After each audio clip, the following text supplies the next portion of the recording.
Cowok ini tiap malam masuk ke bawah tempat tidur Kyung Min. Ketika Kyung Min sudah tidur, cowok ini pakai barangnya, lalu memeluknya, dan sebelum subuh cowok ini akan pergi sendiri.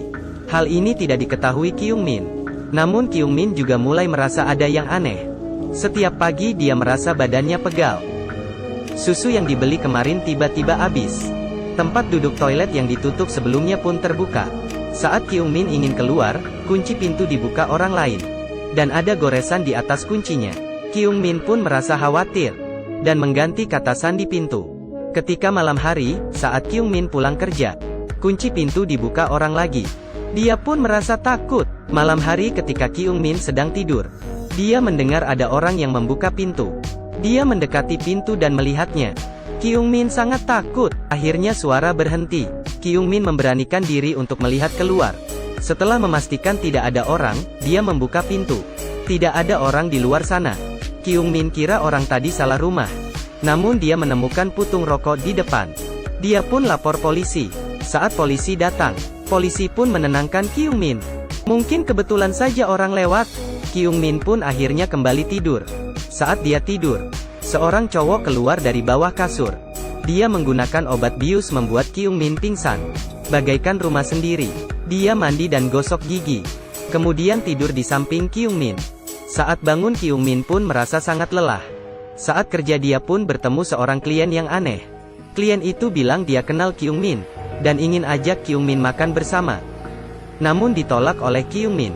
Klien itu pun bilang, "Kamu hanya pelayan beraninya pandang rendah saya." Semua orang pun melihat mereka. Hal yang sangat memalukan. Manajer bank pun datang membantu Kyung Min. Lalu satpam mengusir klien itu. Siapa tahu saat Kyung Min pulang kerja, klien itu muncul lagi, dan ingin mengantar Kyung Min pulang rumah dengan maksa. Beruntungnya, manajer bank datang membantunya. Manajer pun mengantarnya pulang. Saat Kyung Min sampai rumah, rumahnya mati lampu. Saat dia buka lampu handphonenya, tiba-tiba orang mengetuk pintu. Kyung Min takut klien tadi mengikutinya. Lalu dia mencoba mengintip keluar. Rupanya manajer dia. Dompet Kyung Min tertinggal di mobilnya. Manajer mengantar dompetnya. Melihat rumah yang gelap, dia pun membantu Kyung Min. Setelah itu, manajer ingin ke toilet. Kyung Min pun menyimpan barang terlebih dahulu, dan menyadari tempat duduk terbuka. Biasanya dia tidak pernah membukanya.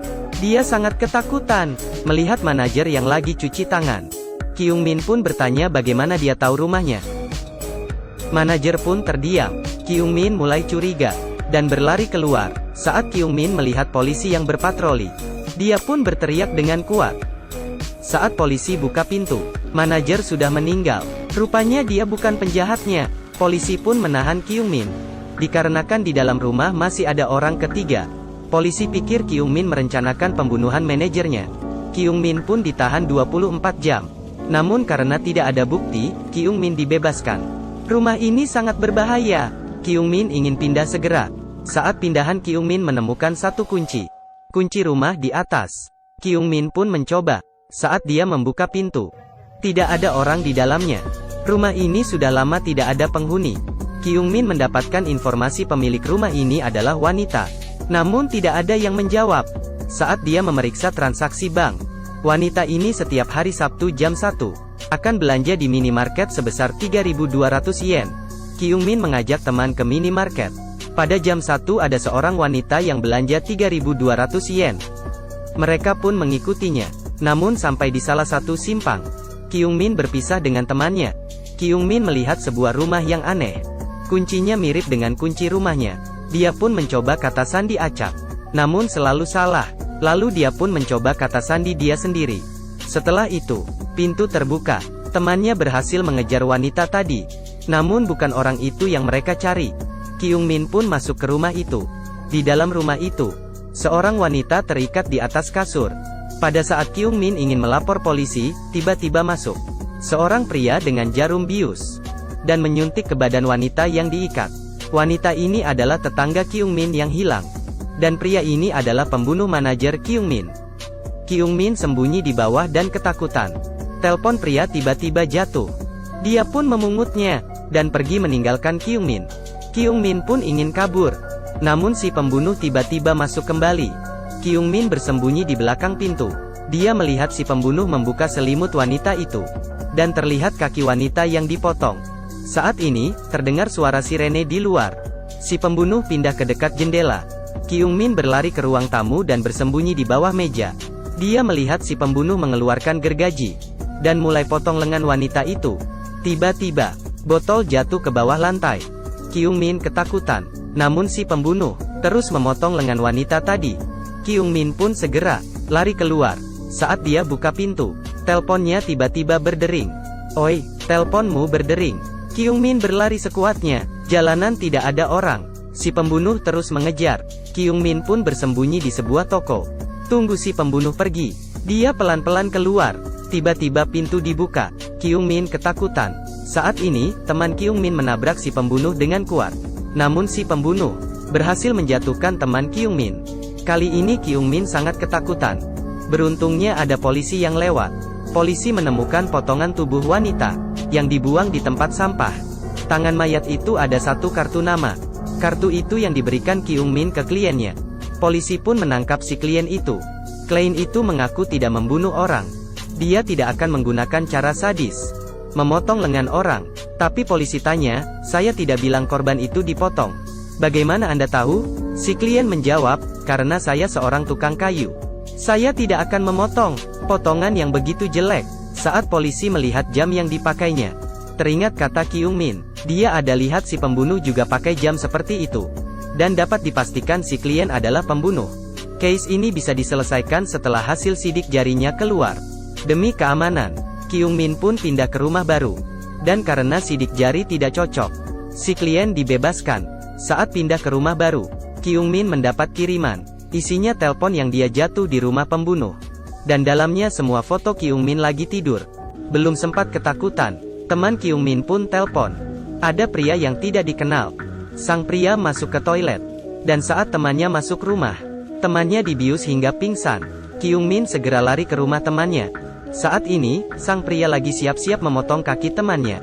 Kyung Min pun mencoba membuka pintu. Saat itu ada tangan yang memegang dia dari belakang. Dia adalah si klien. Dia pun mukul Kyung Min dan memarahinya. Beruntung polisi tiba di tempat. Saat polisi buka pintu, temannya terbaring di atas kasur. Pembunuh tidak membunuhnya. Rupanya video direkam 3 jam lalu. Temannya baik-baik saja, karena sasaran si pembunuh adalah Kyung Min. Polisi memberikan satu CCTV ke Kyung Min. Kyung Min meletaknya di atas lemari, agar bisa merekam bagian pintu masuk, dan memastikan apakah ada orang yang masuk rumah. Kyung Min pun pergi ke minimarket beli barang, dan bertemu seorang satpam. Saat mau pergi, terdengar jumlah belanja si satpam adalah 3.200 yen. Jangan-jangan, dia balik dan lihat, si satpam juga memakai jam kuno yang sama. Dia pun berlari pulang rumah dan mengunci pintu. Kali ini kunci pintunya ada 3. Saat ini, polisi telepon dia.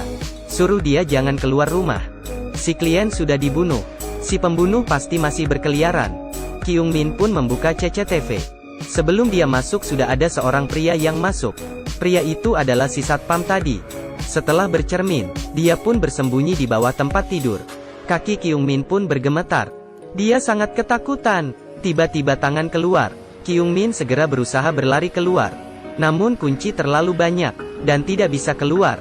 Saat Kyung Min sadar lagi, dia sudah diikat di suatu tempat. Tangannya diinfus. Si pembunuh meminta Kyung Min tidak kabur, jika tidak dia akan memotong kakinya. Saat si pembunuh mendekat, dia menggigit telinga si pembunuh, lalu menusuk jarum ke tangan si pembunuh. Kyung Min pun berlari keluar.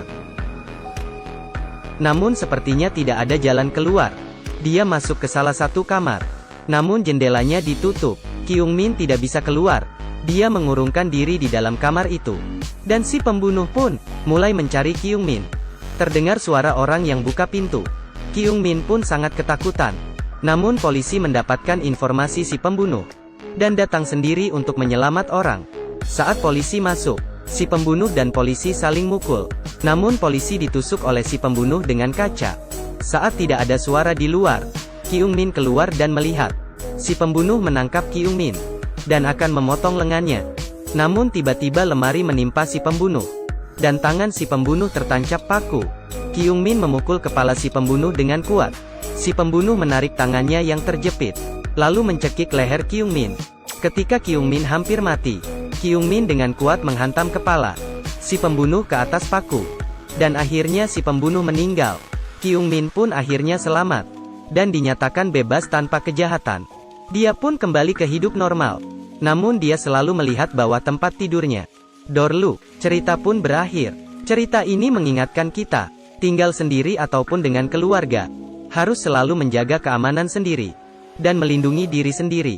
Baiklah, ingat subscribe channel saya. Terima kasih. Goodbye everyone.